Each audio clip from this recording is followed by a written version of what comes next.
চুরিতে ব্যর্থ হয়ে পরের দিন রাতে ফার্নিচারে আগুন লাগিয়ে বাড়ির পরিবারের লোকদের হত্যা করার চেষ্টা চালিয়েছে দুষ্কৃতিকারীরা। ঘটনার সোনামুড়া থানাধীন মেলাঘর বরপাথর বাজার সংলগ্ন এলাকায়। ঘটনার বিবরণে জানা যায়, মেলাঘর বরপাথর এর সরকারি লাইসেন্সপ্রাপ্ত রূপালী ফার্নিচার এবং টিম্পার মালিক মালেক মিয়া ধর্মনগর ইজতেমাতে ছিলেন। আর এই সুযোগে চোরের দল মালেক মিয়ার বাড়ি থেকে তার তৈরি করা ফার্নিচার বের করে রাস্তাতে নিয়ে আসলে ওনার মেয়ে দেখতে পেলে চোরের দল এই ফার্নিচারগুলি রেখে পালিয়ে যায়।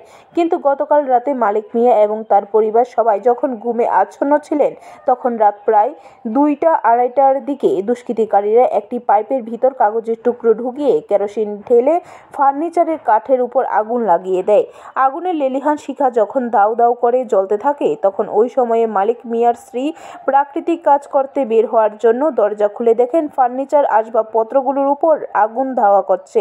তখন ওনার চিৎকারে বাড়ির সব লোকজন উঠে এবং এলাকার মানুষের সহযোগিতায় সেই আগুন নিভাতে সক্ষম হলেও প্রায় 3 থেকে 4 লক্ষ টাকার ফার্নিচারে ক্ষতি হয়। দুষ্কৃতীরা চেয়েছিল পুরো পরিবারের লক্ষ্য হত্যা করার জন্য, কিন্তু কথা আছে, ভগবান যাকে বাঁচিয়ে রাখে তাকে মারার কারো কোনো শক্তি নেই। কথা বলতে গিয়ে ফার্নিচার মালেক মিয়া কাঁদতে শুরু করেন। উনি বলেন, ওনার কোনো ব্যক্তিগত শত্রুতা নেই। মালেক মিয়া একজন সামাজিক ব্যক্তি, সমাজে যার গ্রহণযোগ্যতা রয়েছে, কিন্তু তারপরেও তার উপর এবং তার পরিবারের উপর এত বড় হত্যার ছক তিনি কিছুই বুঝতে পারছেন না। এদিকে এই ঘটনা সোনামুড়া থানার পুলিশ পরিদর্শন করেছেন। আর পুলিশরা পরিদর্শন করে হাত গুটিয়ে নিলে মূল রহস্য বের হবে না। পুলিশ যদি সঠিক তদন্ত করে এবং এই বিষয়ে গুরুত্ব আরোপ করে, দুষ্কৃতিকারীদের বের করা বেশি একটা কঠিন হবে না। সবকিছু মিলিয়ে এই ঘটনাকে কেন্দ্র করে এলাকার মানুষ দুষ্কৃতিকারীদের উপর ছি করছে। এদিকে আগুনটা দিছে, যেমন সর্ব হারা হইয়া যায় একবারে।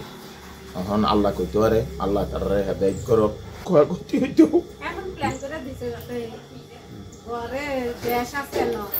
গ্যাস ঘর, ওইদিকে ঘর, কোনো বাড়ি ঘর এনে থাকতো না হলে 8-10টা বাড়ি শেষ হয়ে গেল। ব্যুরো রিপোর্ট, খবর ত্রিপুরা।